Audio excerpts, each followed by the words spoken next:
Okay, so we were talking about the Fourier transformation of a very important class of signals, which is the rectangular signal and a sinc signal, sinc shaped signal. And we saw that rectangular and sinc, they're kind of conjoint twins or two sides of a coin. Maybe if you're looking at the coin from one side, it looks like a rectangular pulse. But then you have to be aware that it has another side. This coin has another side, and on that side it looks like a sinc function, pretty much a decaying pulse. And these signals are kind of mathematical in nature. It is impossible to come up with an electronic circuit which will allow the voltage to go from 0 to plus 1 volt or some constant volt uh, immediately. Uh, the electronic circuit always takes some time for the voltage to ramp up, and similarly there is some time to taken for the voltage to drop from a non-zero value to zero value. And so the vertical edges of a rectangular pulse is a mathematical idealization, and therefore even the sinc function is also a mathematical idealization. Actually, uh, the mathematical definition of sinc function, as we saw earlier, it involves sinusoidal function, which, as we know, uh, encompasses time going from minus infinity to infinity. It is essentially an infinite length signal in time domain, which again is mathematically not realizable. So although they are mathematical functions, they come pretty close to what is practically realizable using electronic circuits. And so what they allow us to do is, for example, sort of like uh, what the concepts of a point or a line in the geometry allows us to do. As we know from our earlier middle school or high school math, the point is a geometric entity. It is not practically realizable because a point doesn't have any width, uh, and similarly line also does not have any width. So these are mathematical concepts, but they come pretty close to the practical realization of a point and a line, and they allow us to appreciate the essence of what we see in practice in a very nice mathematical manner. Now we say that there is this duality in the time and the frequency domain, in which if you take a signal in time domain and if you either compress it or enlarge it, compress it or widen it, the effect in the frequency domain is exactly the opposite. And so that is shown by two diagrams over here. In one case, I have a time domain rectangular pulse which is pretty thin. And therefore, when I take its frequency domain representation, the sinc function is pretty spread out. Uh, Here, I have taken capital T to be 1 in this example. In this other example, I have taken capital T to be 10. So I kind of expanded out the pulse in the time domain. I made it wider. And so because of that, the corresponding representation in frequency domain became much thinner. So this is an example of this other duality of Fourier transformation. By the way, those of you who know about this Heisenberg's uncertainty principle, uh, it actually makes use of this type of duality operation of Fourier transformation. In fact, in the quantum physics, Fourier transformation plays a very crucial role. And in some sense, the Heisenberg's uncertainty principle can be viewed in terms of these diagrams that are being shown here. If the position of the particle is very precise as it is shown by this sharp pulse, then its momentum becomes imprecise. It gets spread out as it is shown by the SINC function, which is kind of wide and spread apart. Instead of the x-axis being t, we will interpret it as being position, and instead of f, we will consider this to be momentum. And so either we can have a particle well localized in position, but then its momentum gets spread out, or we can have particle pretty well localized in the momentum domain, and then its time domain gets spread apart. So both of these viewpoints are possible, and the general application of this duality property of the Fourier transformation is not confined only to CT communication theory. It has applications outside of the CT. Now, the last thing that I want to mention here is that from this example, we can kind of infer what will happen if we keep on expanding the rectangular pulse. Here it was pretty narrow, then we expanded it out by a factor of 10. What happens if we expand it out by a factor of 100 or 1000 or a million or a billion? You can see that as I keep on making my time domain pulse wider and wider, the frequency domain representation will become thinner and thinner, and it will become taller. And so in the limit that capital T becomes infinity, this will become nothing but the direct delta function. And so from there we can say that when capital T is infinity in time domain, my rectangular pulse actually becomes constant 1 at all the times. So the Fourier transformation of a constant in time domain is direct delta impulse in the frequency domain, and vice versa. If I have a delta in time domain, so now instead of expanding T out, making it bigger and bigger, I'll look at this diagram going from right to left. First it was 10, then I made it 1, then I'll make it 0.01, then I'll make it 0.0001. As I make the rectangular pulse thinner and thinner, this SINC function keeps on spreading more and more. And in the limit that this time domain rectangular pulse becomes an impulse at t equal to 0, it becomes the direct delta function.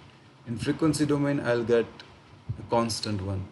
The SINC function will have spread out so much that it will become just a constant 1. Okay, so these are some of the properties of the Fourier transformation that are useful to look at. Okay, now we will switch the topic, switch the gears a little bit, and we will consider what happens when we take a continuous time signal and we sample it in time domain. Remember, the sampling operation is needed at the very front end of a digital communication transmitter, and there it is known as analog to digital converter. The input is a continuous time signal, maybe our voice, our speech as it gets recorded by the microphone, or it can be any other continuous time signal, maybe a video signal, or maybe even some signal that is being picked up by a sensor. Maybe it's a temperature sensor, maybe it's a pressure sensor. The entire domain of wireless sensor networks and wireless information transfer of the measurements collected by sensors is a very hot topic these days. And so there again, the sensor produces a continuous time signal, an analog signal. But if you want to transmit it using our digital communication systems, we have to convert the signal from analog domain to digital domain, and for that we will need, at the very first step, we will need to sample the signal in time domain. So what happens when we sample a signal is something that we will try to understand.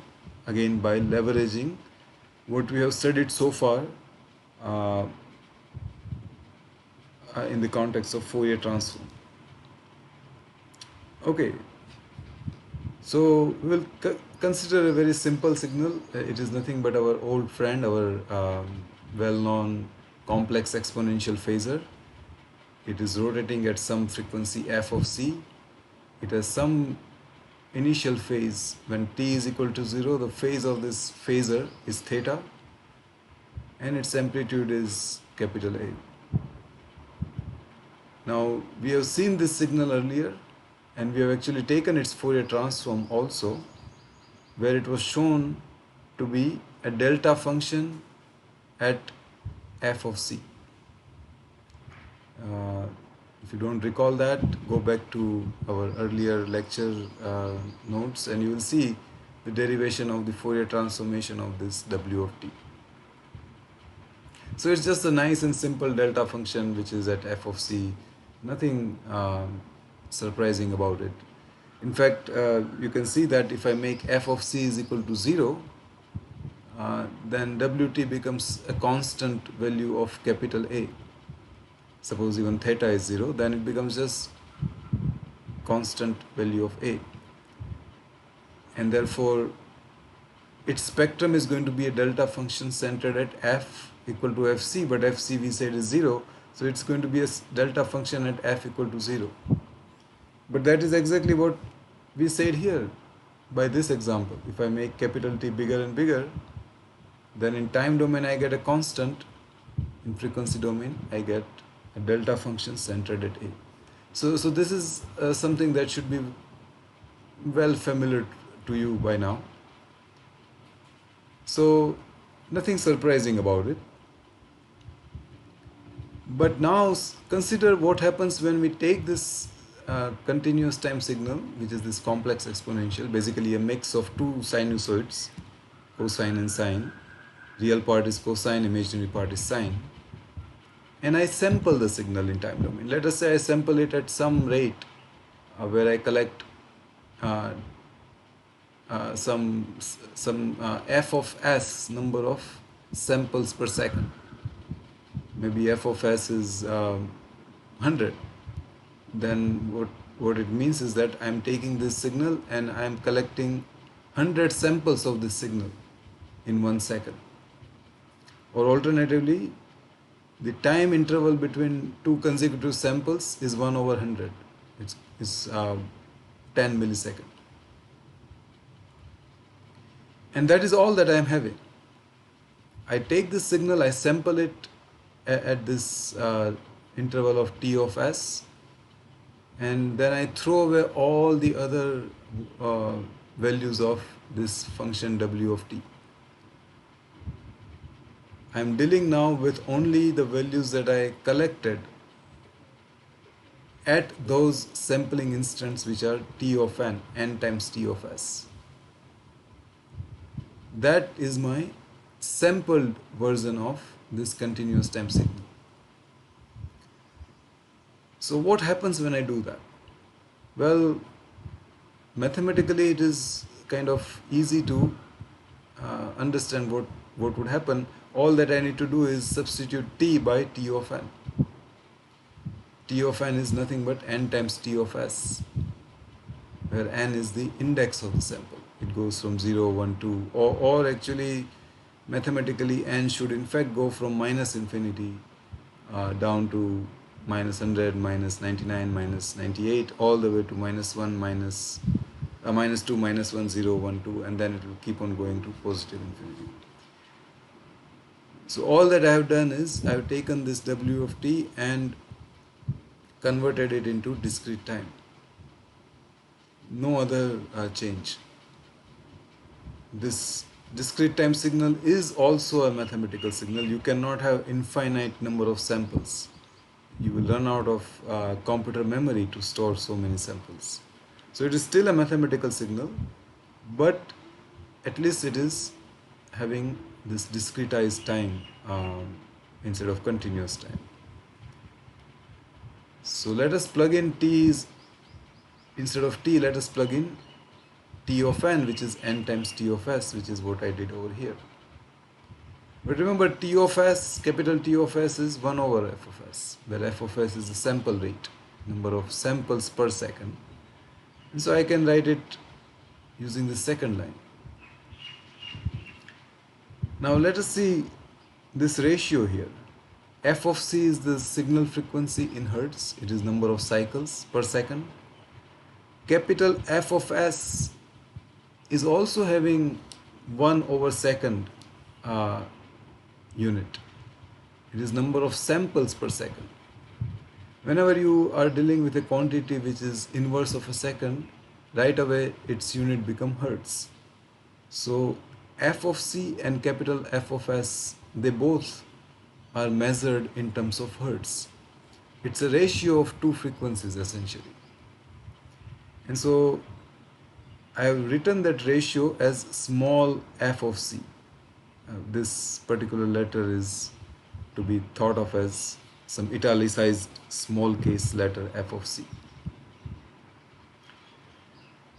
Now look at this last equation and this equation here. You will notice that this t turned into n and small f of c turned into this italicized f of c. But the overall expression looks sort of similar to this CT signal, right? They look kind of similar. The time has been replaced by n, frequency has been replaced by this new symbol, which is the ratio of frequencies. But there are few things that we should note here. One thing is that this time had unit of seconds, and this f of c had unit of hertz. Over here, n doesn't have any unit, it's just an integer. And similarly, this italicized f of c also does not have any units because it's ratio of two frequencies. When both are in hertz, the ratio itself doesn't have a unit at all. So this expression here, the quantity in the bracket is unitless. There are no units associated with f of c or n. The overall quantity in the bracket still has unit of radians. So this quantity has the unit of radians. It is this individual parameters f of c and n which are not having any units at all. The other interesting thing that happens is that the spectrum of Wt, which as we have said earlier, is the direct delta function, quite surprisingly, gets periodic.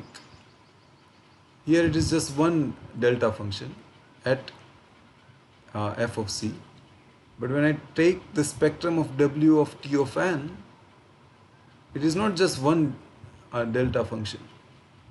It becomes actually a sequence of delta function. And so that is something that we are going to show next. The discrete time signal becomes periodic in frequency domain. It's almost like a sequence of delta function that are some constant interval apart in frequency domain, and that is the standard definition of calling of a periodic function. So why does this happen? Why does a discrete time signal have a periodic spectrum? Well, all that we do is we take off this italicized f of c and replace it by f of c plus m, where this small m is any integer. The only constraint is that m is an integer. It cannot be a fraction. But its value doesn't matter. M can be -1, +1, -2, +2, and so on. And so in my earlier expression, if I replace f of c by f of c plus m, then look what happens. The original expression comes outside, and then it gets multiplied by exponent of j 2 pi m times n. M times n. But here m is an integer, we have constrained m to be an integer. N is also an integer because it is the sample index. Remember, the definition of n is here. It's an integer valued number. Therefore, the product m times n is also an integer. And we know that whenever we take exponent of j 2 pi times an integer, its value is going to be uniformly 1. So this is a proof that if I take f of c and if I add any integer value number to it, I still get the exact same signal back. And therefore, the spectrum of this signal and the spectrum of this signal have to be identical. Which means that W of t of n has a periodic spectrum, and the period is 1 because the smallest value of m is 1.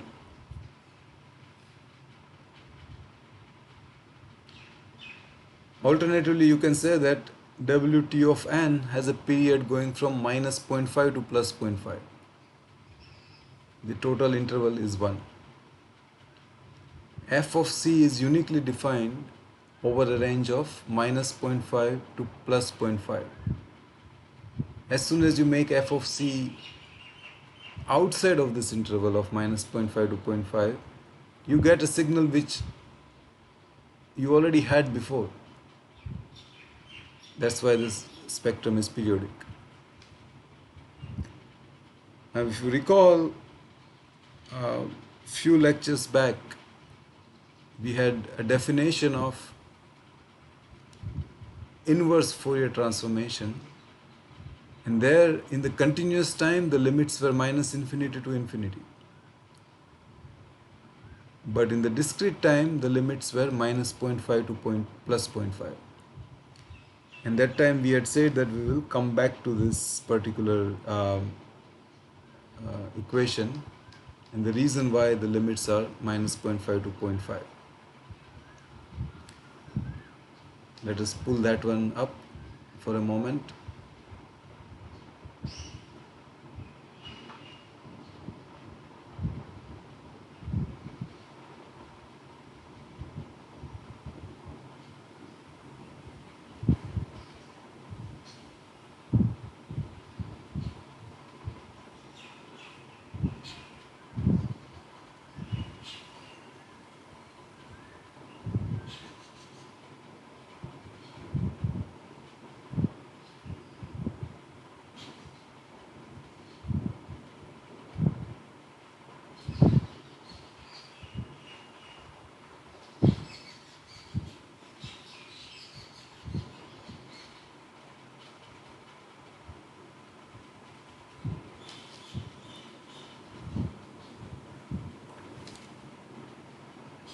This is the slide that I was referring to.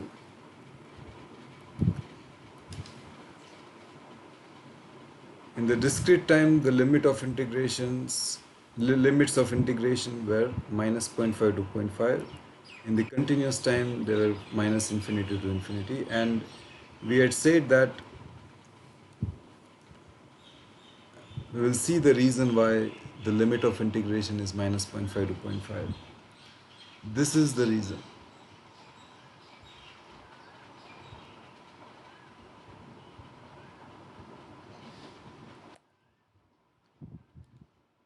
That as soon as you convert a signal, although here we have taken Wt to be just a single exponential, we will soon see that this observation applies to any arbitrary signal.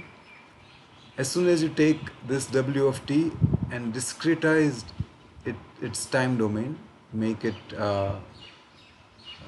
just look at its samples collected at t of s seconds of interval between two samples, and you consider a sequence of these samples where the index of the sample in that sequence is defined as this integer n. Quite surprisingly, maybe a little bit non-intuitively, the signal becomes periodic, and the period is having a unit of 1 in this normalized frequency domain, or alternatively its interval is minus 0.5 to 0.5.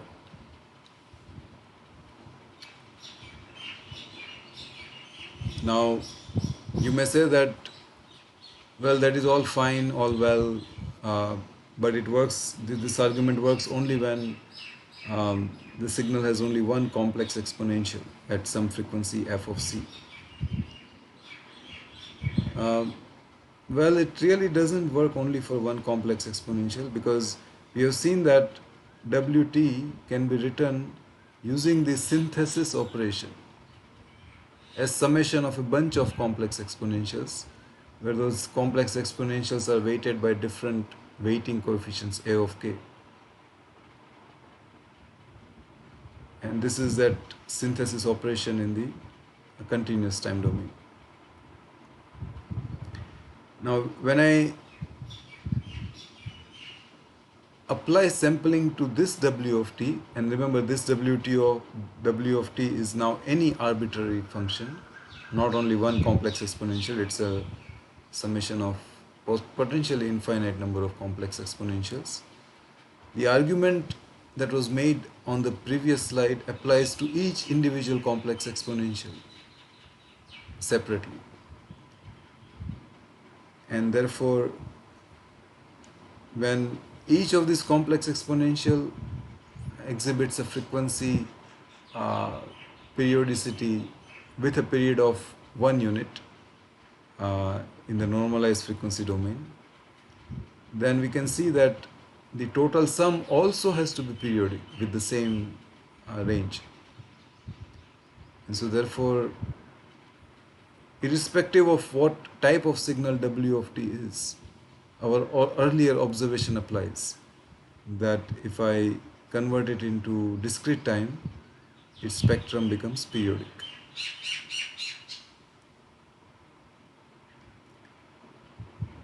Okay, so now to conclude this part of the discussions, let us summarize it, what you have seen, that if I take any continuous time signal and if I sample it in time domain, where the sampling duration is 1 over f of s, and f of s is sampling frequency in hertz, the spectrum of this signal becomes periodic.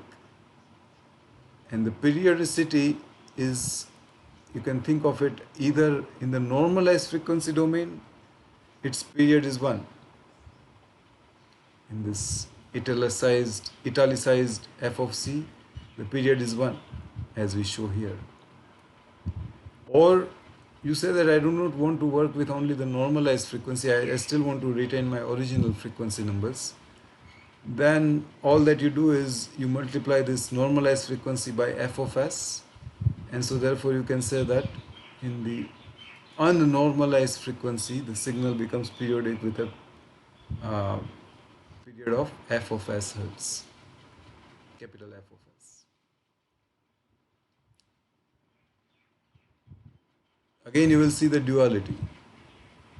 The periodicity of the spectrum is the inverse periodicity of the spectrum, which is capital F of s, is nothing but the inverse of the separation between the samples in the time domain.